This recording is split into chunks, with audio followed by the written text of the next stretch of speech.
ධර්මානුශාසනාව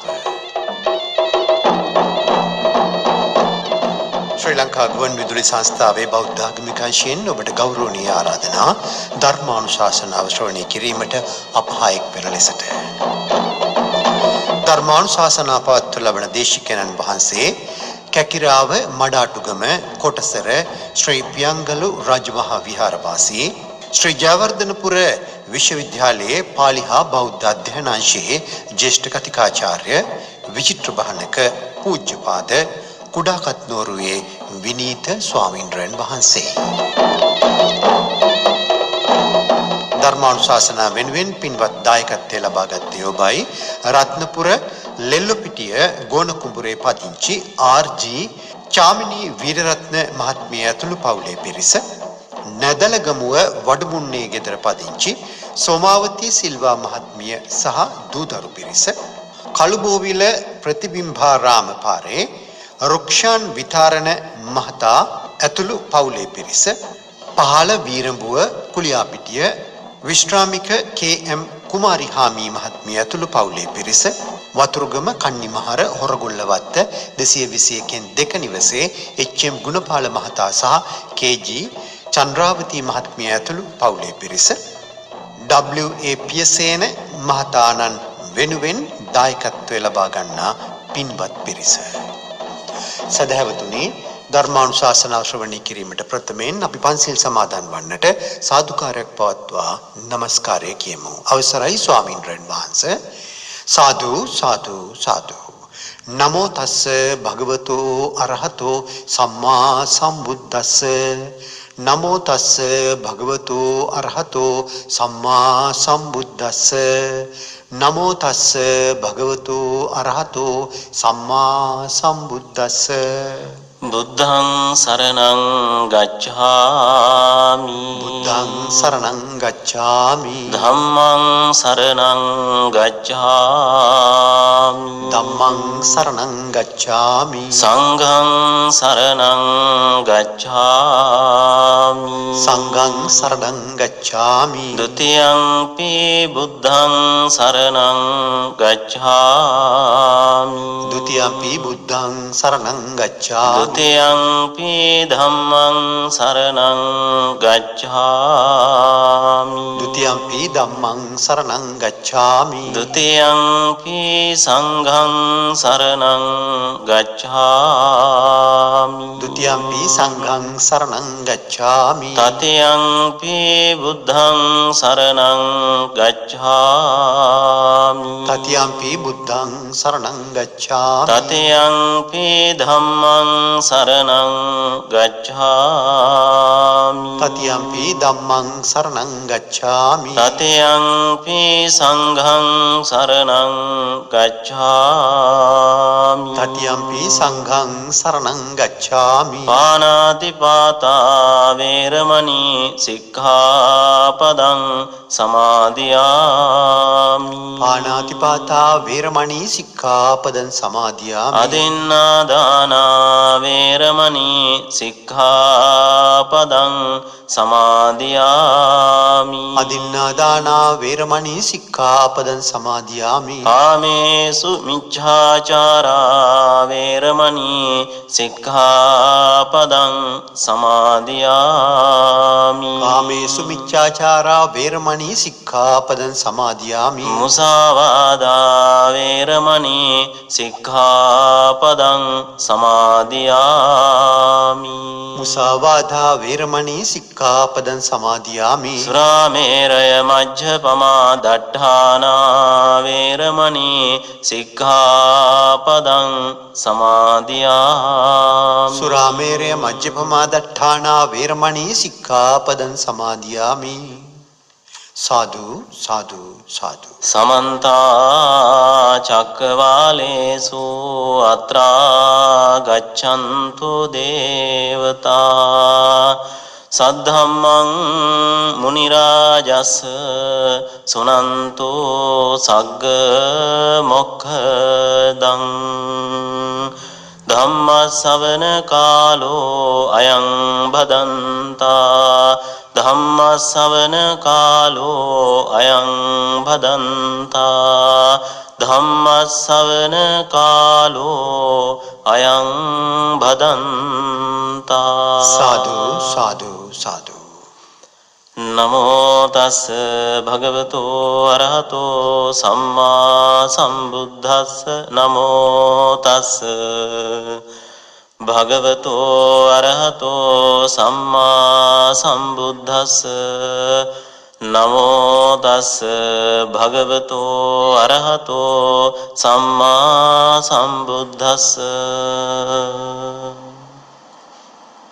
යෝකෝ භික්ඛුවා භික්ඛුනී වා උපාසකෝ වා උපාසිකා වා ධම්මානුධම්ම පටිපන්නෝ විහෙරති සාමීචි පටිපන්නෝ අනුධම්මචාරී සෝ තථාගතං සක්කරෝති ගරුකරෝති මානේති පූජේති පරමාය පූජාය තස්මාතිහානන්ද ධම්මානුධම්ම පටිපන්නා විහරිස්සාම සාමීචි පටිපන්නා අනුධම්මචාරිනෝති. ධර්ම ශ්‍රවණය කරන්නට සූදානම්ව සිටින ධම් සභාවේ පින්නතුන් වගේම ශ්‍රී ලංකා ගුවන්විදුලි සංස්ථාව හා සම්බන්ධ වෙමින් නොඑක් දිග්භාගයන්ගෙන් ධර්ම ශ්‍රවණය කරන්නට සූදානම් වෙන ශ්‍රද්ධාවන්ත පින්නතුනි, අපි හැමදෙනාම මේ වෙලාවේ සූදානම් වෙන්නේ ලෝතර සම්මා සම්බුදුරජාණන් වහන්සේ විසින් අප වෙත කරුණාවෙන් දේශනා කරන්නට යෙදුණු ශ්‍රී සද්ධර්මය ශ්‍රවණය කරන්නට. පින්වත්නි, අපි නිරන්තරයෙන්ම ධර්ම දේශනා කරන, ධර්ම ශ්‍රවණය කරන, සාකච්ඡා කරන පින්නතුන් හැටියට ඔබ හැමදෙනාම දන්නවා, යම් කෙනෙක් නිරන්තරයෙන්ම ධර්ම ශ්‍රවණය කරනකොට ඒ කෙනාට මේ ධර්මය පිළිබඳවත්, ධර්ම මාර්ගය පිළිබඳවත්, මේ ධර්මය තුලින් අපේක්ෂා කරන ආධ්‍යාත්මික සුවයත් ලබන්නට පුළුවන්කම තිබෙනවා. විශේෂයෙන්ම දේශනාවේ සඳහන් වෙනවා ධම්ම නිජ්ජානක්ඛන්තියා සති ඡන්தோ ජායති උස්සහති. ධම ශ්‍රවණය කරලා ඒ වැටහෙන්න ඒ පිළිබඳ වූ කැමැත්ත ඇති වෙනවා. එපමණක් නෙමේ උස්සහති, ධර්මයේ පිළිබඳව තව දුරටත් ඒ ධර්ම මාර්ගයේ යන්නට උත්සාහවන්ත වෙනවා. ඒ උත්සාහය තුලින් සිද්ධ වෙන දේ තමයි පමෝදේති, ඒ කෙනා ප්‍රමෝදයටපත් වෙනවා. මේ බව අත්විඳින්නේ නිතර ධර්ම ශ්‍රවණය කරන ඒ මාර්ගය තුලින් යම් මානසික අස්වැසිල්ලක් ලබන පින්නතුන්මයි. එම නිසා මේ වෙලාවේදී ධර්ම ශ්‍රවණය කරන පින්වත් හැමදෙනාමත් මේ කියන ධර්මානුකූල ප්‍රමුදිත භාවය ලබා ගනු පිණිසම මේ ධර්ම ශ්‍රවණය කරනවා. ඊටාම කෙටි වේලාවක් තුලදී නමුත් මේ ගැඹුරු ධර්මයක අපට අවබෝධ කරගත හැකි සංසාර ගමන සුවපත් කරගන්නට අවශ්‍ය කරන ධර්මයයි අපි සාකච්ඡා කරන්නේ. එනිසා පින්වත් හැමදෙනාමම කල්පනා කරන්න ඕනේ කරනවා, ගෞතම බුදුරජාණන් වහන්සේත් ඒ වගේම උන්වහන්සේගේ ආර්ය ශාසනයේ භික්ෂු භික්ෂුණී උපාසක උපාසිකා කියන සිව්වණක් පිරිසමත් මේ ධර්මය අවබෝධ කරගෙන තිබුණා. ඒ අවබෝධ කරගත්තේ මනසින්.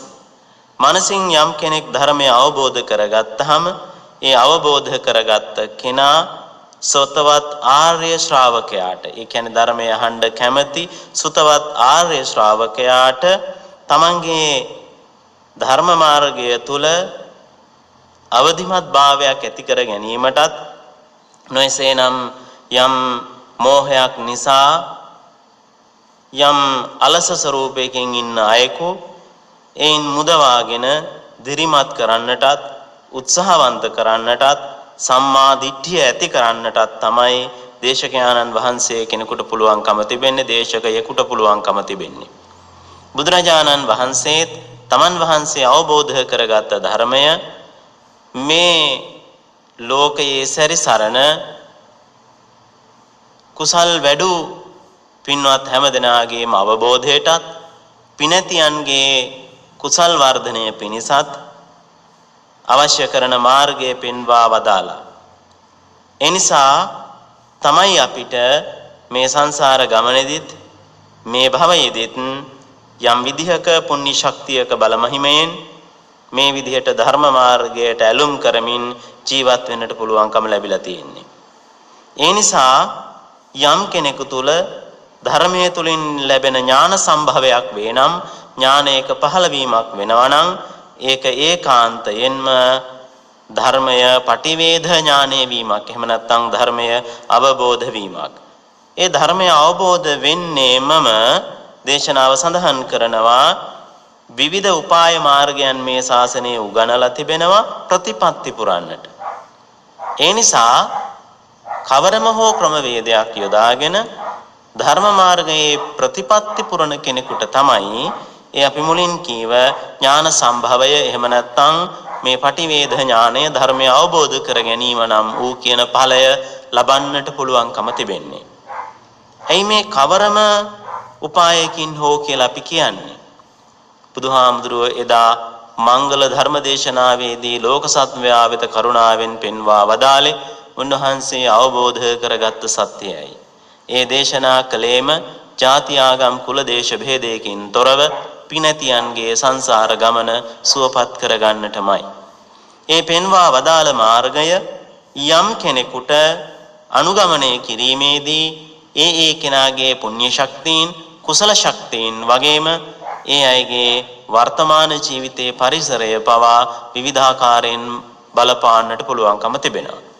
ඒකෙදි අපි විශේෂයෙන් අදහස් කරන්නේ හැම පුද්ගලයාම මත්ම විවිධ මට්ටම් වලින් වෙනස් වෙන නිසා.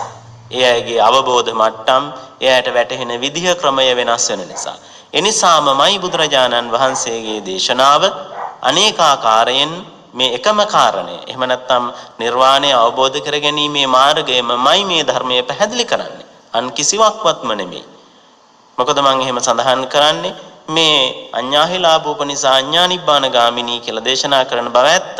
ඒ කියන්නේ නිර්වාණගාමී ප්‍රතිපදාව එකක්, ඒ වගේම මේ ලෞකිකත්වයේ වර්ධනය කරගෙන යන එක තව එකක්. නමුත් මේ ධර්මය තුල උගන්වන ලෞකික ජීවිතයත් අර කියන ධර්ම මාර්ගයටම අදාළව යන එකක්.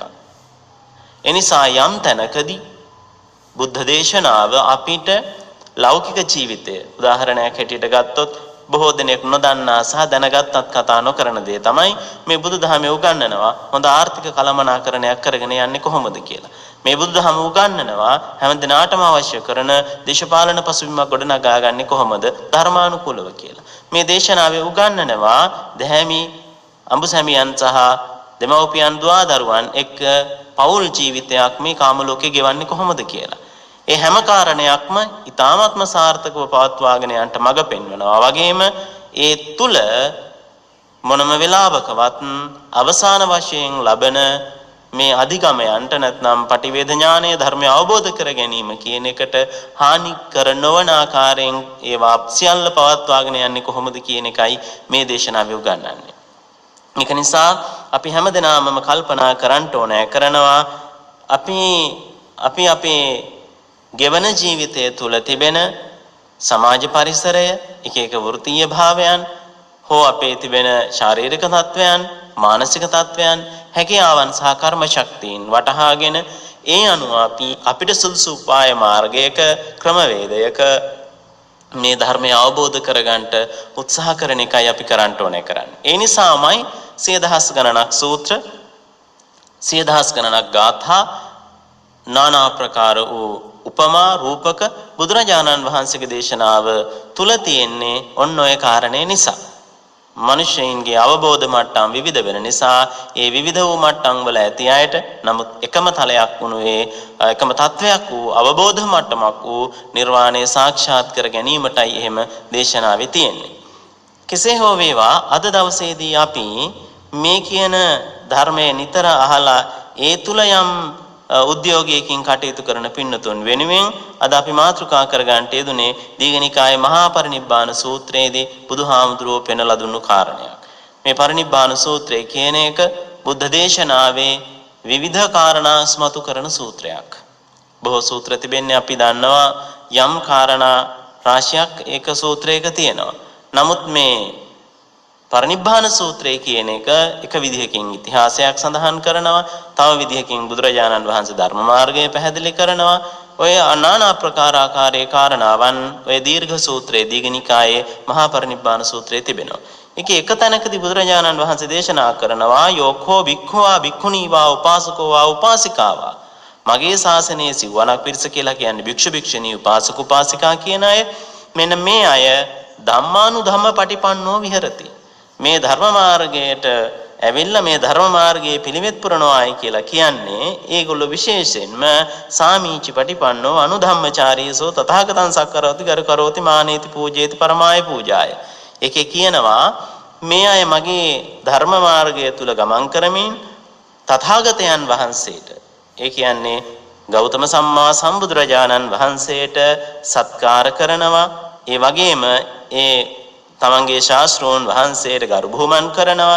ඒ වගේම මානීති සිතින් ආදරය කරනවා. ඒ වගේම පූජා කරනවා, අභිවන්දනය කරනවා, අභිවාදනය කරනවා.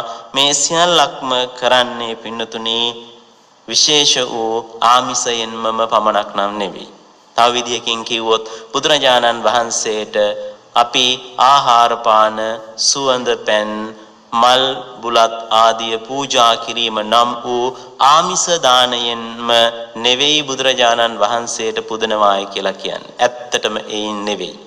මොකද බුදුරජාණන් වහන්සේ දේශනා කරනවා යම් කෙනෙක් මට ආදරය කරනවා සෙනෙහස දක්වනවා කියලා කියන්නේ මට ගරු බුහුමන් කරනවා කියලා කියන්නේ සත්කාර පූජාවන් අභිවාදනය කරනවා කියලා කියන්නේ අන් කිසිවක් නෙවෙයි මේ සද්ධර්ම මාර්ගයේ పూర్ව ප්‍රතිපත්තිය සද්ධර්ම මාර්ගය තුල ප්‍රතිපත්ති පිරීම සහ මේ මග පිළිවෙතින් ධර්මය පිළිවෙත් පුරණ එකමමයි ශාස්ත්‍රෝන් වහන්සේට කරන ගෞරවය උපහාරය වෙන්නේ කියලා බුදුරජාණන් වහන්සේ පැහැදිලි කරනවා.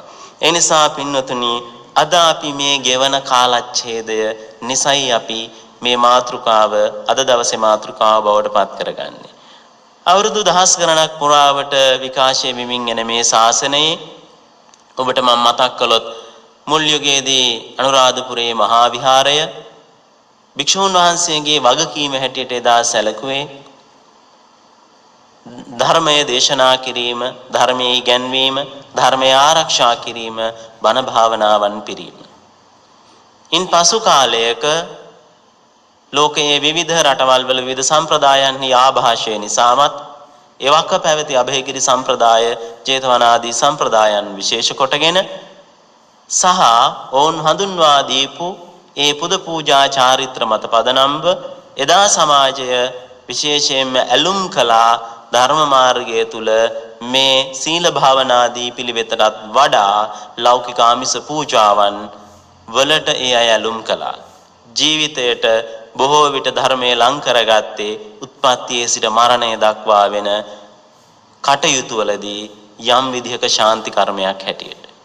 භික්ෂුන් වහන්සේලාත් ක්‍රමක්‍රමයෙන් ඒ ක්‍රමයටම ගියා. ඒ නිසා අද වෙනකොට අපි දකිනවා බොහෝ තැන්වල මේ ධර්මය තුලින් ලබන්නට තිබෙන ඉහළම ඵලය ලැබීම සඳහා වන ක්‍රමයක් ප්‍රතිපත්ති පුරණ එක, ශාස්ත්‍රෝන් වහන්සේට කරන ගෞරවයත් ප්‍රතිපත්තිය පුරණ එක. නමුත් ඇතැම් විට ප්‍රතිපත්තිය පසෙකලා ආමිසයමම පෙරටු කරගන්නා බවක් පේන්න තිබෙනවා. ඇත්තටම ආමිස පූජාව කියන එක වරදක් නෙවෙයි මේ ශාසනයේ. නමුත් බුදුරජාණන් වහන්සේගේ දේශනාව නම් පරමාය පූජාය, පරම පූජාව, ඉහළම පූජාව නම් ප්‍රතිපත්ති පූර්ණේ කරන එකයි කියලයි බුදුහාමුදුරෝ දේශනා කරන්නේ. අපි පෙර දවසක මේ ගුවන්විදුලි සංස්ථාව මගින් මේ විකාශය කළ ධර්ම දේශනාවේදීත් පැහැදිලි කළා බුදුහාමුදුරෝ නිතරම අගය කළේ පවිවේක සුවයෙන් ජීවිත ගෙවන ධර්ම මාර්ගයට ඇලුම් කරමින් විවේක සුවයෙන් ඉන්න අයයි බුදුහාමුදුර වැඩියෙන් අගය කරලා තියෙන්නේ කියලා අපි පැහැදිලි කළා. ඒ නිසා පින්නතුනි ඔබ වටහා ගත යුතු කාරණය තමයි යම් විදිහක ඔබට මඟ පෙන්වන ආයතන වේවා, මඟ පෙන්වන පුද්ගලයෝ වේවා, වහා රහත් වූ ආයයි සෝවාන් වූ ආයයි ආරූඪ කරගත් විකාර රූපී හෝ එහෙම නැත්නම් මානසික යම් විදිහක වූ ආබාධයන්ගෙන් පෙළෙන අය ඔබ හොඳට හොයලා බලන්න ඉදිරිපත් කරන්නේ මේ බුදුරජාණන් වහන්සේගේ ප්‍රතිපත්තිය නෙවෙයි. ඒගොල්ලෝ බොහෝ වෙලාවට මන්දිර, ගොවිපළවල්, ඒ වගේම යාන වාහන සහ নানা ආකාර වූ ලෞකික දේවල් ගොඩනගන එක හෝ ඒවා තුල ගැටෙන එක කොච්චර නිന്ദා සහගතයිද කිව්වොත් රහත්යයි බුදුන්යයි ආරූඪ කරගත්ත ඒ සද්ධම්ම ප්‍රතිරූපකයින් අද රටේ වැහි වැහැලා ඉන්නවා. ඒ අය බොහෝ වෙලාවට නිന്ദා කරන්නේ අල්පේච්ඡ සුවයෙන් ජීවත් වෙන ඒ ධර්ම මාර්ගයට එළඹ සිටින සුපිලිපන් මහා සංඝයා.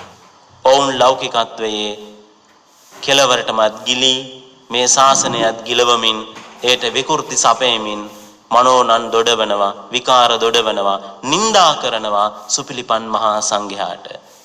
අල්පේච්ඡ ජීවිතය ප්‍රිය කරමින් ලෞකික බන්ධනයන් බොහෝසේ දුරස් කරමින් හැමෝම නොවුනත් බොහෝ මහා සංඝයා වහන්සේ පිළිවෙත් පුරමින් ඉන්නවා. උන්වහන්සේලාට ගොවිපළවල් නැහැ බොහෝ වෙලාවට. උන්වහන්සේලාට විශාල මන්දිර නැහැ.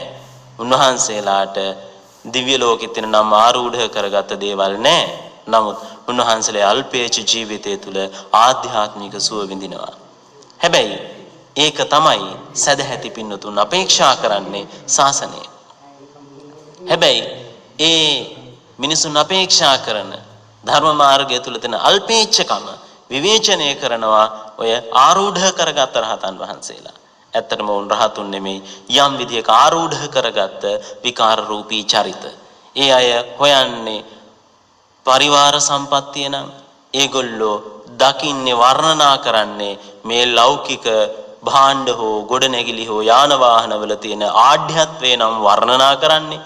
ඒ අය හොයන්නේ මේ නූතන මාධ්‍ය හරහා Tamanගේ ජනප්‍රියත්වය හෝ එහෙම නැත්නම් මිනිසුන් Tamanට ප්‍රතිචාර දක්වපු ප්‍රමාණය නම් ඇලුම් කරන්නේ එතනම තිබෙනවා මේ ශාසනයට පරිබාහිර යම් විනාශකාරී ගමනක් යමින් Tamanගේ ලෞකික ආස්වාදයේ පිණිස වැඩ කරන අය බව. කොහොම නමුත් පින්නතුනි ඔබ සිහි තබා ගන්න ඕනෑ කරනවා මේ ශාසනයේදී අවසාන වශයෙන් බුදුරජාණන් වහන්සේ පැහැදිලි කළේ ප්‍රතිපත්තිය තුල ගමන් කිරීම නම් භික්ෂු භික්ෂුණී උපාසක උපාසිකා කියන සිවරක් පිරිසම කළ යුතුව තිබෙන්නේ එයයි වර්ණනා කොට වදාළ ප්‍රතිපත්තිය. නමුත් ඔය බොහෝ නන්දොඩවන අය ස්මතු කරන කාරණේ බුදුරජාණන් වහන්සේ පැහැදිලි කළා. කුමක්ද? ඔවුන් හැම වෙලාවෙම බුදුහාමුදුරුවන්ට පූජා කරපු ජේතවනාරාමය ගැන කියනවා. හැබැයි උන්වහන්සේ මහා සකුළුදායි සූත්‍රයේදී සකුළුදායිට බුදුහාමුදුරුවෝ පැහැදිලි කරනවා මට දායකයින් ජේතවනාරාමයේ වගේ ආරාමද පූජා කොට ඇත. නමුත් බුදුහාමුදුරුවෝ ඒවා Tamanගේ සම්පත්තියයි ග්‍රහණය කරගත්තේ නැත. උන්වහන්සේගේ ධර්මචාරිකාවේ නවාතැන් පොළවල් පමණයි ඒතැන්. ඒවාට ඔප්පුතිරප්පු හෝ උන්වහන්සේ ඒවා Tamanගේ වස්තු සම්පත් හැටියට ඒක රාශී කළා නෙවෙයි. මිනිසුන් පූජා කළ දේවල්, සදහැතියන් පූජා කළ දේවල් අත්හැර යන ගමනක අත්හැරුණු දේවල්මයි දාවකාලික නවාතැන් පොළවල්මයි. සකුළුදායි විටක බුදුරජාණන් වහන්සේට පැහැදිලි කරන්නේ ඔබට මිනිසුන් පැහැදෙනව ඇත්තේ ගෞතමයනි ඔබ අල්පේච්ඡ ජීවිතයක් ගෙවන ශුෂ්ක තැන්වල වසන නිසා වෙන්ට ඇති නේද කියලා. එවිට බුදුරජාණන් වහන්සේම පැහැදිලි කරනවා නෑ මම එහෙම තැන්වලම නෙමෙයි ජේතවනාරාමයේ වැනි ඉතා සුඛෝභෝගී තැන්වලත් මම විටක ගිමන් හරිනවා විටක මම ඉන්නවා. එනිසා ඇතම් කෙනෙක් බුදුරජාණන් වහන්සේ අත්හැර ලෝක සත්වයා වෙත කරුණාවෙන් ගමන් කළ මගක වැඩ සිටිය නවාතැන් පොළ එහෙම නැත්නම් අම්බලමක් හා සමානයි බුදුහාමුදුරුවන්ට ජේතවනාරාමයත්. එය ඉදිරිපත් කරමින් සමහර අය Tamanගේ ලෞකික සම්පත්තීන් වඩා ගන්නට නිന്ദා කරමින් මහා සංඝයාට Taman මතු වෙන්න බලනවා. ඒක කාරණයක්. තවත් කාරණයක්. යම් විටක අපි ප්‍රතිපත්තිය ගැන සාකච්ඡා කරනකොට සීලාදී පිළිවෙත් පුරණයක භාවනාවන්ගෙන් යම් විදිහක ආධ්‍යාත්මික සුව වගේම චිත්ත අභිවෘද්ධියක් ලබනවා කියලා කියනකොට ඇතම් කෙනෙක් හිතනවා මේ ශාසනය ආමිස පූජාව පිළිකුල් කරනවද කියලා. නැහැ. බුදුරජාණන් වහන්සේ කිසිම විටකත් ආමිසය පිළිකුල් කරලත් නැහැ. ඇයි? බුදුහාමුදුරුවන්ගේ දේශනාව මුල් කරගත්ත විශේෂයෙන්ම ඔය මහා පරිනිබ්බාන සූත්‍රයේම අටුවාව පැහැදිලි කරනවා. යෝපනතිසු සරණේසු පංචසු සීලේසු දසසු සීලේසු පරිපූර්ණකාරී හෝති මාස 8 උපෝසත කරෝති දානං දේති ගන්ධං පූජං මාලා පූජං කරෝති මාතරං උපට්ඨාති පිතරං උපට්ඨාති. යම් කෙනෙක් පංචශීලයෙහි පිහිටා විශේෂයෙන් මුලින් කියන්නේ තීසු සරණේසු තිසරණ යෙහි පිහිටා පංචශීලය හෝ දසශීලය සමාදන්ව එය පුරමින් එපමණක් නෙමෙයි මේ අට උපෝසත අට්ඨාංග උපෝසත සීලය පූර්ණේ කරමින් දන් දෙමින් මල් පහන් ආදී පූජා කරමින් ආදී ආමිස පූජාවන් කරන්නේය. එපමණක් නෙමෙයි මාතරං උපට්ඨාති මවට උපස්ථාන කරන්නේය. පිතරං උපට්ඨාති පියාණන්ට උපස්ථාන කරයි. තවදුරටත් ආර්යයන් වහන්සේලාට උපස්ථාන කරන්නේය. මේ කරන අය අයං ධම්මානුධම්ම පටිපන්නෝ නාම හෝති. එනිසා ධර්මයෙහි පිහිටා සීලය පුරමින් කරනු ලබන ආමිස පූජාවන්ද අයිති වෙන්නේ මේ කියන ධම්මානුධම්ම ප්‍රතිපත්තියටයි කියලා ප්‍රතිපත්ති පූජාවටයි කියලා දීඝනිකායේ මහා පරිනිබ්බාන සූත්‍ර අටුවාව පැහැදිලි කරනවා. ඒ නිසා පින්නතුනි මේ දේශනාව තුළින් ප්‍රතික්ෂේප කරන්නේ හුදු ආමිසයම පමණක් අපේක්ෂා කරමින් ආමිසයමම ප්‍රතිපත්තියයි හුවා දක්වමින් තමන්ගේ ලෞකික අභිවෘද්ධිය සඳහා කරන පිළිවෙත. පසුගිය දිනක ඇතැම් අය කනගාටු වුණා වෙසක් පුර 15ක් පොහොය දවස සමරන්ට බැරි වුණාය කියලා. කොහොමද එහෙම වෙන්නේ? එහෙම වෙන්න බෑ. 2020 වර්ෂයේ වෙසක් පුර 15ක් පොහොය දවස සැමරුවේ නැහැ කියලා අතීතයේ සිදුවීමක් හැටියට අනාගතයේදී කියන්නට පුළුවනි. නමුත් ඇත්තටම නම් මේ ධර්මයට අනුව අපිට අවැසි වන්නේ මේ කියන මහපාරේ හෝ එහෙම නැත්නම් තැන් තැන්වල ආමිසය නාමයෙන් කරන විවිධ දේවල් නෙවෙයි. ප්‍රතිපත්තිය පුරන්නට අපිට විවේක සුවයෙන් ඉන්නට තැනක් කොතැනද එතන ප්‍රතිපත්තිය පුරන්නට බාධාවක් නැහැ. යම් කෙනෙකුගේ සීලය සුරක්ෂා වෙන්නේ සීලය ආරක්ෂා වෙන්නේ ඒ කෙනාගේ කය වචන දෙකේ සංවරයෙන් අවබෝධයෙන් සීලයෙහි පිහිටනකොට නම් ඒ කෙනාගේ ආධ්‍යාත්මික සුවයට එන මානසික වූ චිත්ත සමාධිය ගොඩ නැගෙන්නේ යම් විටක ඔහු පවිවේක සුවයෙන් කරන යහපත් අරමුණක මන භාවනාදී යෙදෙන එකෙන් නම් ඒක කරන්නට අපිට පිරිසෙක් රැස්වීමක් අවශ්‍ය වෙන්නේ නැහැ. ඒ නිසා පින්වත් හැමදෙනාමම කල්පනා කරන්න ඕනේ කරනවා අපි ආමිස පූජාව දානමාන ආදී පින්කම් කරන එක. නමුත් එය හුදෙක්ම මහා සංඝයාට හෝ පන්සලට පමණක්මත් නෙමෙයි. දුගී මගී යාචකාදීන්ට යමක් දෙන එක අනුග්‍රහ බුද්ධියෙන් වේවා යමකට පූජා බුද්ධියෙන් වේවා දෙන එක එපමණකුත් නෙමෙයි. යම් විටක අපි උපයාගත් දෙයින් අපි මෙලවට බිහි කළ අපේ මෑණියන් වහන්සේ පියාණන් වහන්සේ දෙමව්පියන් වැඩිහිටියන් ඥාතීන් පෝෂණය කරන්නේද ඒ උතුම් මංගල්‍යය අපි සිද්ධ කළ යුතුයි. ඒ නිසා ආමිෂය තුලින් තමයි අපිට ප්‍රතිපත්ති ගරුක මිනිසියෙක්ගේ සමාජ භාවිතාව බලන්න පුළුවන්කම තිබෙන්නේ. කවුරු හරි කෙනෙක් දානමාන ආදියට ලැබි නැත්නම් යම් කෙනෙක් අනුන්ගේ දුකට පිහිටවන්නේ නැත්නම් යම් කෙනෙක් දෙමව්පිය ආදීන්ට යුතුයකම් සලකන්නේ නැත්නම් ඒ තුල ගොඩනැගෙන කුහකත්වය නම් මේ දේශනාව ගණන ප්‍රතිපත්තිය නෙමෙයි. මොකද මම එහෙම කියන්නේ සමහර කෙනෙක් ආමිෂය පිළිකුල් කරලා ප්‍රතිපත්තිය ඉස්සරහට දාන්නෙම ඇතැම් කුහක මනෝභාවයක් නැත්නම් අනවබෝධයක් නොයසේනම් අවිද්‍යාවෙන් වෙලිලා ලෝභ සහගත වූ යම් චේතනාවක් සාධාරණීකරණය කරන්නටත් ඇතැම් විට ඇතැම් අය මේ ප්‍රතිපත්ති සාමිසේ කතාව ගන්නවා. ඒ වගේම පින්නතුනි අපේ පුංචි දරුවෝ පවා දන්නා අපි ඉතිහාසයට ගියොත් එහෙම ධර්මාශෝක මහරජතුමා 84000ක් වෙහෙර විහාර කළ බව අපි අහලා තිබෙනවා. ඒ වගේම එතුමන් තමන්ගේ දියණියක හා පුතුණුවක වූ මිහිඳු මහරහතන් වහන්සේත් ඒ වගේම සංඝමිත්තා මහරහත් මෙහෙණිය හැටියට අපිට මේ ධර්ම දායාදය රැගෙන ආව ඒ දෙදෙනාම අශෝක රජතුමාගේ දරුවෝ ශාසනයට පූජා කළා. ඒ ආමිසයක් ඒ එතුමන්ට පින් පිනිස හේතු වාසනා වූවා විය හැකියි. නමුත් එතුමන්ට මරණ මංචකයේදීවත් රහත් භාවයට පත් වෙන්න බැරි වුණා.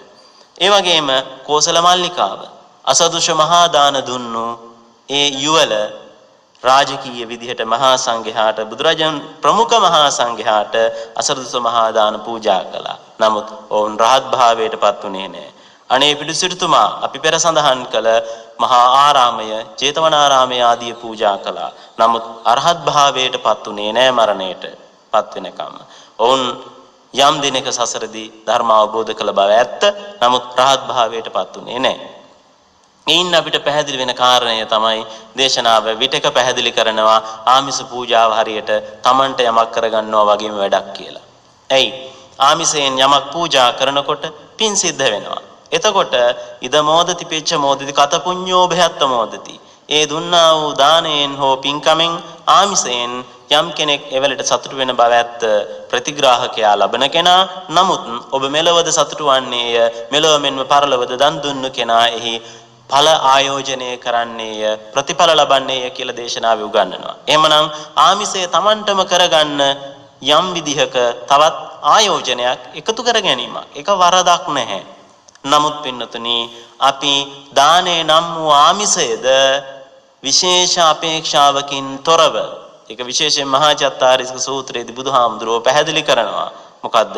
අරියා අනාසවා ලෝකෝත්තර මග්ගංගා ආර්ය වූද ශ්‍රේෂ්ඨ වූද මේ ලෝකෝත්තර මාර්ගයට අදාළ වෙන විදිහට යම් විදිහක අනාශ්‍රව වූ හිතකින් යමක් ප්‍රාර්ථනා නොකර කරනකොට ඒ ආමිසය හුදු ආමිසයක් බවට පත් වෙන්නේ නැහැ. ඒක ප්‍රතිපත්තියට අදාළ ආමිසයක් බවට පත් වෙනවා. ඒ නිසායි අපි මේ සීල භාවනාදී වේවා යම් කෙනෙක් කරන්නේ සාසවා පුඤ්ඤ භාගියා යම් අපේක්ෂාවකින් නම් එතනත් අර ආමිසයට වඩා වෙනස් වෙන්නේ නැහැ.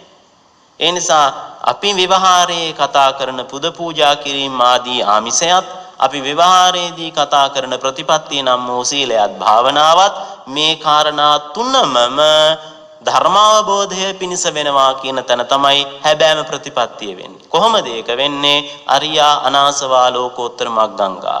ආර්යයි කියන්නේ ශ්‍රේෂ්ඨයි කියන එක. අනාසවා කියලා කියන්නේ කෙලෙස් ආකල්ප බලාපොරොත්තු වරින් තොරව. ලෝකෝත්තර මග්ගංගා ලෝකෝත්තර මාර්ගයට එනම් නිවන් මාර්ගයේ සාධනය කර ගැනීම සඳහාම වේවා කියන ප්‍රාර්ථනාවයි එතන තියෙන්නේ. එහෙම දෙන දානය, එහෙම කරන සීලය, එහෙම පුරන භාවනාව මේ සියල්ලක්ම අයිති වෙන්නේ එතකොට අර අපි නිතර කියන නිවනට හේතු වෙන ප්‍රතිපත්තියටමයි. ඒ නිසා සාමාන්‍ය ව්‍යවහාරයෙන් ගත්තාම අපි විවිධ දේ කිව්වත් දාන ශීල භාවනා කියන තුනම මේ ධර්ම මාර්ගයේ ප්‍රතිපත්ති ගරුක විදිහට පුරන්නට බැරි කමක් නැත්තේ නෑ. කොහොම නමුත් පින්නතුනි දේශනාවේදී පැහැදිලි කරනවා ඇයි අපි ප්‍රතිපත්ති පිරිය යුත්තේ කියලා. මේ වෙලාවේදී ඔබ හිතන්න ඕන කරනවා බුදුහාමුදුර අපිට ප්‍රතිපත්ති පුරන්න ඕනේ කියලා පැහැදිලි කළේ මේ ධර්ම මාර්ගයේ ප්‍රතිපත්ති පුරන කොට කෙනෙකුට ලබන්නට පුළුවන් ආශිර්වාද කීපයක් තිබෙනවා. ඒකට අපි මතක් කරගන්න ඕන කරනවා දීඝනිකායේ මජ්ක්‍ධිම නිකායෙත් එන සතිපට්ඨාන සූත්‍රය. සතිපට්ඨාන සූත්‍රයේදී බුදුහාමුදුර පැහැදිලි කරනවා ඒකායනෝ අයං භික්කවේ මග්ගෝ. මහණෙනි මෙම ධම ඒකායන මාර්ගයක් යයි මා දේශනා කරමි. බුදුහාමුදුරන්ගේ දේශනාවයි එතන පැහැදිලි කරන්නේ. දේශනාව ඒකායන මාර්ගයක් කියලා කියනවා. ඒකායන මාර්ගයක් කියන එකේ තේරුම තමයි ඒ මාර්ගය යම් මාර්ගයක් අපි ඒකායනයි කියලා කියනකොට ඒ හැරුණකොට ඊට සමාන වෙනත් මාර්ගයක් නැහැ කියන එක. ඒ නිසා මේ ධර්ම මාර්ගයම ඒකායනයි. මේ ධර්ම මාර්ගයේ යම් ඵලයක් ලබා ගන්නට මඟ පෙන්වනවා නම් වෙනත් මාර්ගයකින් ගිහිල්ලා කවදාවත් ඒ මඟ ලබන්න බෑ. හැබැයි සමහර වරදවා ගන්නවා සතිපට්ඨාන සූත්‍රයේ කියන ඒකායන මාර්ගය කියලා කියන්නේ මේ සතිපට්ඨානයම පමණයි කියන එක. සතිපට්ඨානය හැමතැනම හැම දෙයකටම අදාළ බව ඇත්ත. නමුත් මම දේශනාව මුලින් පැහැදිලි කළා අනේක උපායන. ඒ කියන්නේ නොයෙක් උපක්‍රම තියෙනවා මේ දේශනාවේ ධර්මාබෝධයට පිළිවෙත් පිරිය යුතු. ඒක දානය වෙන්න පුළුවන්, සීලය වෙන්න පුළුවන්, භාවනාව වෙන්න පුළුවන්. ධර්ම ශ්‍රවණය වෙන්න පුළුවන්, ධර්ම දේශනාවක් වෙන්න පුළුවන්. මොකද ඇතම් කෙනෙක් දේශනා කරනකොටත් රහත් වෙලා තියෙනවා. ඇතම් කෙනෙක් අහමින් ඉන්නකොටත් රහත් වෙලා තියෙනවා. ඒ නිසා කල්පනා කරන්න ඕන දේ තමයි මේ ධර්මයේ ඒකායන මාර්ගයේ වෙන්නේ වෙන කිසි දෙයක් නිසා නෙවෙයි. මේ ධර්ම ඵල ලබන්නට වෙන මාර්ගයක් නැහැ. බුද්ධ දේශනාවම තමයි ඒකායන මාර්ගය වෙන්නේ. තව අපි ඔය සුමංගල ශබ්දකෝෂය වාය ගත්තාම ඒකායන මග කියන එකේ තව තේරුමක් තමයි හුදකලා වූ කෙනෙක් යා යුතු මාර්ගය කියන එක. දැන් මේ ආපදාවක් විපත්තියක් නිසා කෙනෙක් හුදකලා කරන එකමම නෙමෙයි. යම් කෙනෙක් සාමාන්‍ය සමාජයේ නොගැටි ජීවත් වෙන්න රුචි කරනකොට ඒක සාමාන්‍ය සමාජයේ පිළිකුල් කරලා ආධ්‍යාත්මික මගක පවිවේක සුවයෙන් හුදකලා වෙනකොට අන්නේ හුදකලා ජීවිතයක් ගත කරන කෙනා ගමන් කරන දැහැමි මගට අපි කියනවා ඒකායන මාර්ගය කියලා. එහෙමනම් මේ මග කිසිවක් නෙවෙයි, මේ දෙකෙන්ම කියන්නේ බුදුන් වහන්සේ දේශනා කොට වදාළ මාර්ගය. මේ මාර්ගයේ ගමන් කරනකොට පළවෙනි ප්‍රතිලාභය තමයි සත්තානං විසුද්ධිය. සංසාරයේ අවිද්‍යාව නිසා ක්ලේශයන්ගෙන් අපිරිසිදුව සිටින ඔබ මම අපි හැමදෙනාමම මේ සංසාරයේ ලබන පාරිශුද්ධ භාවය නම් සත්වයන්ගේ පිරිසුදු බව නම් වූ මේ කෙලෙස් සෝදා හැරීමට තිබෙන ඒකායන මාර්ගය මේ බුද්ධ දේශනාවමයි පළවෙනි කාරණය. මේ අපිරිසිදු බව නිසාමයි අපි අපිරිසිදු සංසාරයක විවිධ නවාතැන්පළවල යලි යලි උත්පත්ති ලබන්නේ. දෙවෙනි කාරණය කියනවා ශෝක පරිද්දවාණං සමතික්කමාය. සතිපට්ඨාන සූත්‍රයයි පැහැදිලි කරන්නේ. කුමක්ද කියන්නේ? සත්වයන්ගේ ශෝක පරිදේවය ඉක්මවීමට නැති කිරීමට තියෙන ඒකායන මාර්ගයද මෙයයි. ශෝකය කියලා කියන්නෙම ඇසින් කනින් දිවෙන් නාසයෙන් ශරීරයෙන් ග්‍රහණය කරගත්ත ලෝකය. අපි ඇස් ඉදිරිපිට මේ වාගේ විශ්වීය ව්‍යසන වේවා යමකින් අපෙන් ඈත් වෙනකොට කඩා බිඳලා වැටෙනකොට ඒ තුල අපි යම් විදිහක කම්පණයටපත් වෙනවා නම් ධර්මානුකූල අවබෝධයකින් තොරව අපි පීඩාවටපත් වෙනවා නම් ඒකට තමයි ශෝකය කියලා කියන්නේ. එවන් ශෝකයක් නැති කරගන්නටත් ඒ ශෝකය නිසාම ඇති වෙන පරිද්දවාණං කියලා කියන්නේ හැඬීම, විලාපය, ඒ පිළිබඳවම අපි හඬා වැටෙන ගතිය. ඒ නිසා ශෝක පරිද්දවාණං සමතික්කමාය, මේ ශෝකයත් ඒ වගේම ඒ තුලින් ඇති වෙන හැඬීම් වැළපීම් ආදිය ඉක්මවන්ටත් තිබෙන එකම මාර්ගය මේ ධර්ම මාර්ගයමයි. තවත් කාරණයක් පැහැදිලි කරනවා දුක්ඛ දෝමනස්සානං අත්තංගමාය. මොනවද මේ? අපි මේ පවතින ලෝක විසන තත්වයේ හමු විදි වේවා, මේ ව්‍යසනය නැතත් මේක හඳුනා ගන්නට පෙරත් අපි ඥාති ව්‍යසන, අපි නෑදෑයන්ගේ සැලකුව අය අපෙන් වෙන් වෙන ව්‍යසනය අපි අත්විඳලා තියෙනවා. රෝග ව්‍යසන, මේ රෝගේ නැතත් වෙනත් රෝගවල ව්‍යසන අපි දැකලා තිබෙනවා. භෝග ව්‍යසන, අපි හරි හම්බ කරපු පරිභෝජනෙට තියෙන දෑ විනාශ වෙනවා අපි දැකලා තියෙනවා. දෘෂ්ටි ව්‍යසන, යම් අල්ලා ගැනීම, දෘෂ්ටි මනස්ගත ආදී මනෝ ආකල්ප අල්ලා ගැනීම තුලින් අපි ඇති කරගන්නා වූ ව්‍යසන. ඒ වගේම සීල ව්‍යසන, සීලෙන් පිරිහීම ආදීන් ඇතිවන්නා වූ ව්‍යසන, නැත්නම් සීලයට පරිබාහිර වූ කාරණාවන් නිසා නැතිවෙන ව්‍යසන. මේ নানা ප්‍රකාර ආදී වූ ඥාති රෝග, භෝග දෘෂ්ටි ආදී වූ ව්‍යසනයන් නිසා ඇතිවෙන දුක්ඛ දෝමනස්යන් සහ අපිට ඒ නිසාම ඇතිවෙන අපහාස, උපහාස, නිന്ദා ආදීන් පවා ද්වේෂ මූලිකවත් අපිට උපදිනවා දොම්නස. ඒ නිසා දුක් දොම්නස් ආදීයම අත්ංගමාය නැති කරලා දාන්නට, සංසිඳවා දාන්නට ඒකායනෝ මග්ගෝ එකම මාර්ගය මෙයයි. එපමණක් නෙවෙයි, කායස්ස ඥායස්ස අධිගමාය දේශනාවේ පැහැදිලි කරනවා. ඥායස්ස අධිගමාය කියලා පැහැදිලි කරනවා. ඥායස්ස අධිගමාය කියන එකේ තේරුම තමයි යම් කෙනෙක් 11 මහා ගින්නකින් මේ කෙලෙස් නිසා අපි දැවෙමින් ඉන්නවා. ඒ 11 මහා ගින්න කියලා දේශනාවේ පැහැදිලි කරන්නේ මම අපිට තිබෙන අපි පෙළෙන කාරණා 11ක්. ආදිත්ත පරියාය සූත්‍රයේ පැහැදිලි කරන හැටියට රාග ගින්න, ද්වේෂ ගින්න, මෝහ ගින්න, ජාති ගින්න, ජරා ගින්න, මරණ ගින්න, ශෝක ගින්න, පරිදේව ගින්න, දුක්ඛ ගින්න සහ දෝමනස්ස කියන ගින්නත් 11 වෙනි උපායාස ගින්න. උපායාස ගින්න කියලා කියන්නෙම අර අපි මුලින් කීව හැටියට යමක් වෙනුවෙන් අපි හඬලා දොඩලා පරිදේවයටපත් වෙලා ඇති වෙන වෙහෙස තමයි උපායාසය කියලා කියන්නේ.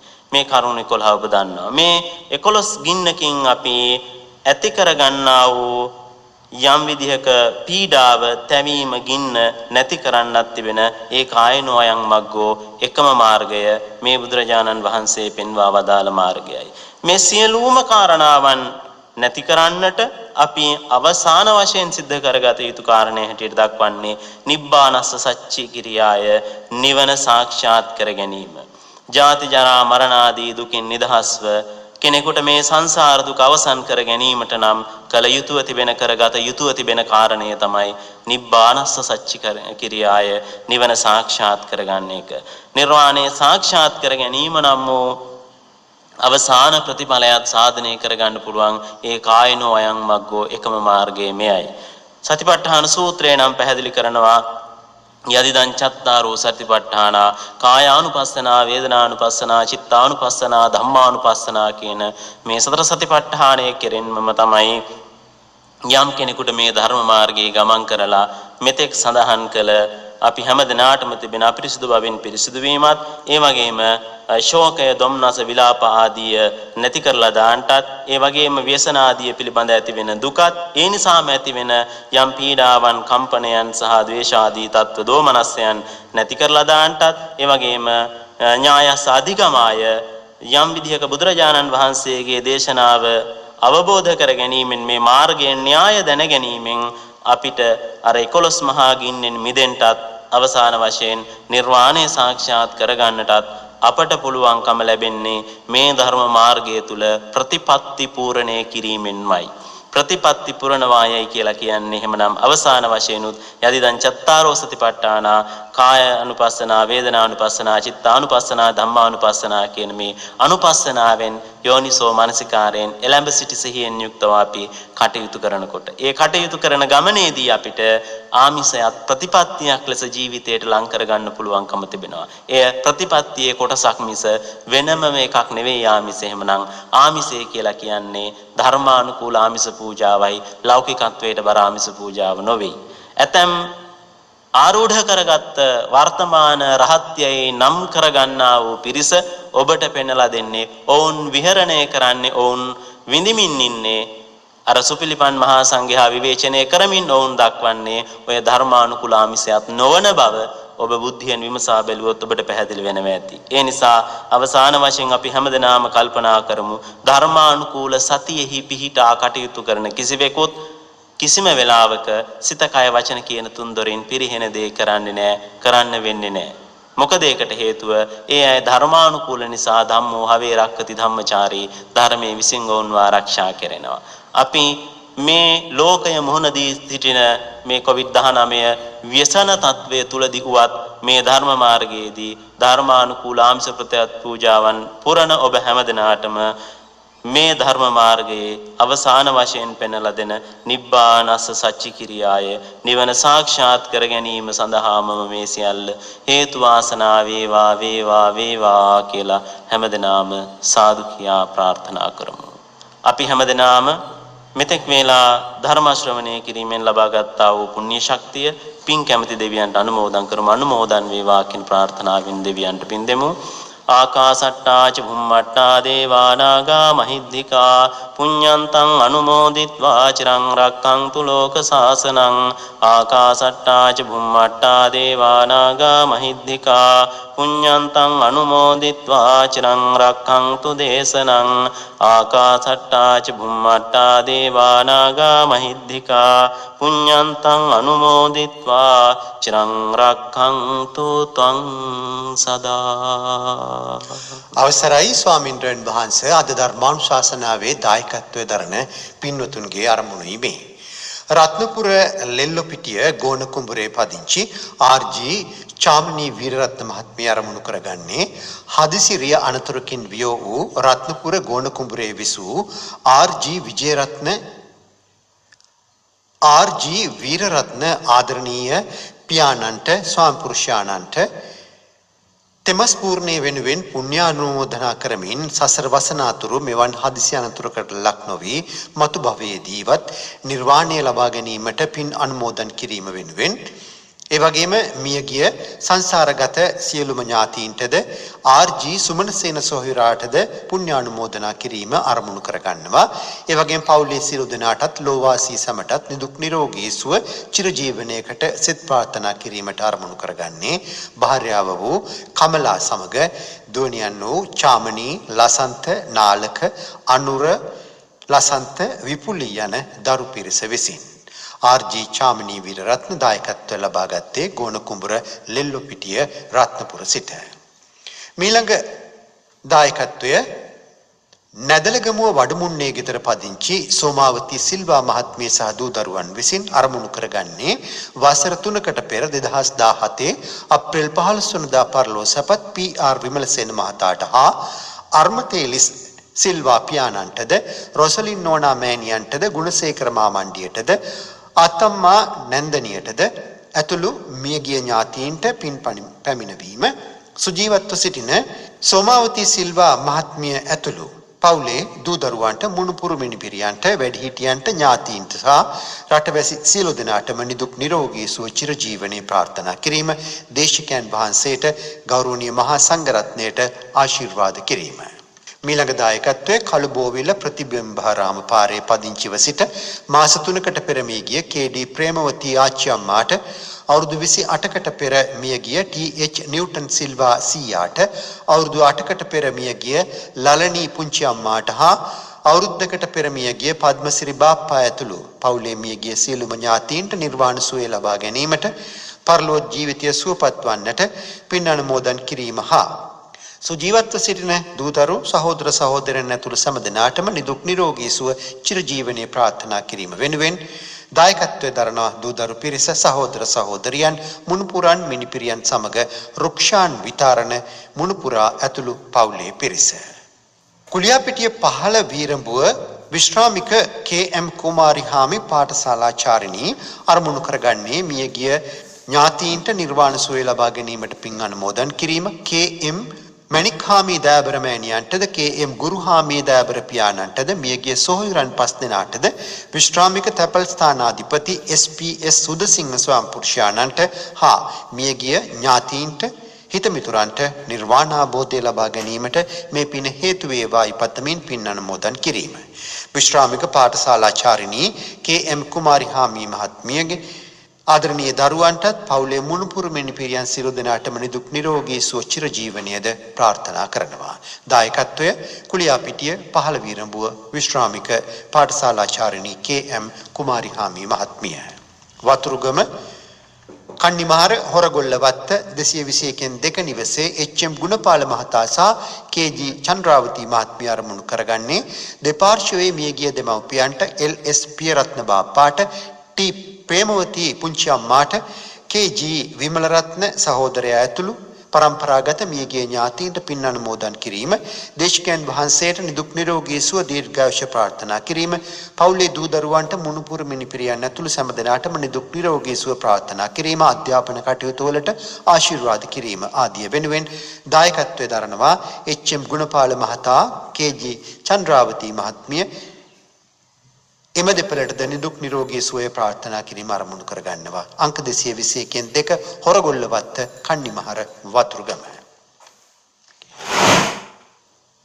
වැලිවේරිය හල්ලොළුව අංක 7 නිවසේ විසූ WAPSN ඩේවිඩ් අයියා ආදරණීය පියාණන් අප අතරින් වෙන් වී ගොස් මැයි මාසේ 23 වනදාට 3 මාසක් ගත වීම නිමිත්තෙන් දේශනා කරනු ලබන මෙම ධර්ම දාන කුසල බලය හේතුවෙන් එතුමන්ට යහපත් ආත්මයක් ලබා ගැනීමටත් නිර්වාණ සුවය ලබා ගැනීමටත් මේ පින හේතු වේවායි කියා ප්‍රාර්ථනා කිරීම. ඒ වෙනුවෙන් ඊයේ රාත්‍රියේ සුමధుර ධර්ම දේශනාවක් පැවැත්වූ අතර එමෙන්ම අද දින සර්ව සාංගික දානමය පින්කමක්ද සූදානම් කරනු ලැබුවා. මේ පින් බලය හේතුවෙන් ආදරණීය පියාණන් හට නිර්වාණ සම්පත්තිය අවබෝධ කර ගැනීමට හැකි වේවා කියා ප්‍රාර්ථනා කරන්නේ වැලිවේරිය හල්ලොළුව අංක 7 නිවසේ දරුවන් පිරිස කාංචනා සුනිලා සමන් සුනේත්‍රා නිර්මලා කුමාරි සමග සිංගප්පූරුවේ වෙසෙන ජීන් දියණිය. ඒ සිංගප්පූරුවේ ජීන්ගේ ප්‍රමුඛත්වයේ ඇතිව දායකත්වයේ දරුවේ වැලිවේරිය හල්ලොළුව අංක 7 නිවසේ කාංචනා සුනිලා ඇතුළු පවුලේ පිරිස. ධර්මානුශාසනාවෙහි දායකත්වය ලබාගත් පින්වතුන්ට දැන් පුණ්‍ය අනුමෝදනාව. හොඳයි හැමදෙනාම කල්පනා කරන්නට අද දවසේ මේ ධර්ම දේශනාව සඳහා දායකත්වයෙන් කටයුතු කරන්නට යෙදුණු ඒ නම් සඳහන් කළ පින්තුන් හැමදෙනාම නම් සඳහන් කරමින් පින් අනුමෝදන් කළ මියගිය ඥාති පින්වත් හැමදෙනාටමත් ධර්ම ශ්‍රවණය කළෙකුත් හැමදෙනාගේම නමින් මියගිය සියලු දෙනාටමත් මේ පින් අනුමෝදන් කරමු අනුමෝදන් වේවා මියගිය සියල්ලෝ මේ පින් අනුමෝදන්ව සසර සුවපත් කරගනිත්වා ප්‍රාර්ථනීය බෝධියකින් නිවන් දකිනාතාක් ඒ අයට මේ පුණ්‍ය ශක්තියින් හේතු වාසනා වේවා වේවා කියලා හැමදෙනාම සාදු කියා ප්‍රාර්ථනා කරමු ඉදං වූ ඥාතිනං හෝතු සුඛිතා හොන්තු ඥාතයෝ ඉදං වූ ඥාතිනං හෝතු සුඛිතා හොන්තු ඥාතයෝ ඉදං වූ ඥාතිනං හෝතු සුඛිතා හොන්තු ඥාතයෝ. ඒ වගේම මේ ධර්ම දේශනාව සඳහා ඒ නම් සඳහන් කළ දායකත්වයේ දැක්වූ දෙස් විදෙස් පින්වත් හැමදෙනාටමත් මේ පින්නතුන්ගේ පවුල්වල සීලුම දෙනාටමත් අද දවසේදී මේ ධර්ම දේශනාව ශ්‍රවණය කළ ලෝකවාසී පින්වත් හැමදෙනාටමත් මේ පවුල්වල සීලුම දෙනාටමත් ශ්‍රී ලංකා ගුවන්විදුලි සංස්ථාවේ සේවය කරමින් මේ සඳහා අනුග්‍රහ කරන පින්වත් හැමදෙනාටමත් මේ පවත්නා වූ වසංගත තත්වයෙන් පීඩා විඳින ලෝකවාසී පින්වත් හැමදෙනාටමත් මේ පුණ්‍ය ශක්තියෙන් හේතු වාසනා වීමෙන් හැමදෙනාටම කායික මානසික නිදුක් නිරෝගී භාවයේ වේවා ධර්මානුකූල වූ පරිසරයක ලෝකයේ පින්වත් හැමදෙනාටමත් සුවපත් ජීවිත ගත කරන්නට ශක්තිය ධෛර්ය වාසනාව ලැබේවා සුවපත් සංසාර ගමනක කෙලවර මා මහ නිවන් සුව පිණිසම මේ පුණ්‍ය ශක්තියෙන් ඔබ හැමට හේතු වාසනා වේවා කියලා හැමදෙනාම සාදු කියා ප්‍රාර්ථනා කරමු. භවතු සබ්බ මංගලං රක්ඛන්තු සබ්බ දේවතා සබ්බ බුද්ධානුභාවේන සදා සොත්ති භවන්තු තේ භවතු සබ්බ මංගලං රක්ඛන්තු සබ්බ දේවතා සබ්බ ධම්මානුභාවේන සදා සොත්ති භවන්තු තේ භවතු සබ්බ මංගලං රක්ඛන්තු සබ්බ දේවතා සබ්බ සංඝානුභාවේන සදා සොත්ති භවන්තු තේ. ධර්මානුශාසනා පැවැත්වුවේ කැකිරාව මඩාටුගම කොටසර පියංගලු රජමහා විහාරවාසී ශ්‍රී ජයවර්ධනපුර විශ්වවිද්‍යාලයේ පාලි හා බෞද්ධ අධ්‍යයනාංශයේ ජ්‍යෙෂ්ඨ කතිකාචාර්ය විචිත්‍ර භානක පූජ්‍යපාද කුඩාකත් නුවරුවේ විනීත ස්වාමින්ද්‍රයන් වහන්සේ. අපේ ස්වාමින්ද්‍රයන් වහන්සේට කරන ශාසනික සේවාවන් වෙනුවෙන් තව තවත් ශක්තිය ධෛර්යය නොඅඩුව ලැබේවා සීල දෙවියන්ගේ ආශිර්වාදය ලැබේවායි ප්‍රාර්ථනා කරමින් අපි සාදුකාරයක් පවත්වමු. සාදු සාදු සාදු. ශ්‍රී ලංකා ගුවන්විදුලි සංස්ථාවේ දායකත්ව ධර්මදේශනාවක් වෙනුවෙන් ඔබට දැන් ඉතා පහසුවෙන් අවස්ථාව ලබාගත හැකි ශ්‍රී ලංකා ගුවන්විදුලි සංස්ථාව නමින් ළඟම ඇති ලංකා බැංකුවේ ගිණුම් අංක 23 23 339 23 23 339 රුපියල් 6000ක මුදලක් තැන්පත් කර බැංකු කුවිතාංශි පත සමග දායක විස්තර අපට ෆැක්ස් මගින් යොමු කරන්න 0112 69 43 41 නැත්නම් ඊමේල් කරන්න buddhist@slbc.lk buddhist@slbc.lk විස්තර විමසන්න 0112 697 140 බෞද්ධාගමික අංශය. ඔබට නිදුක් නිරෝගී සුව.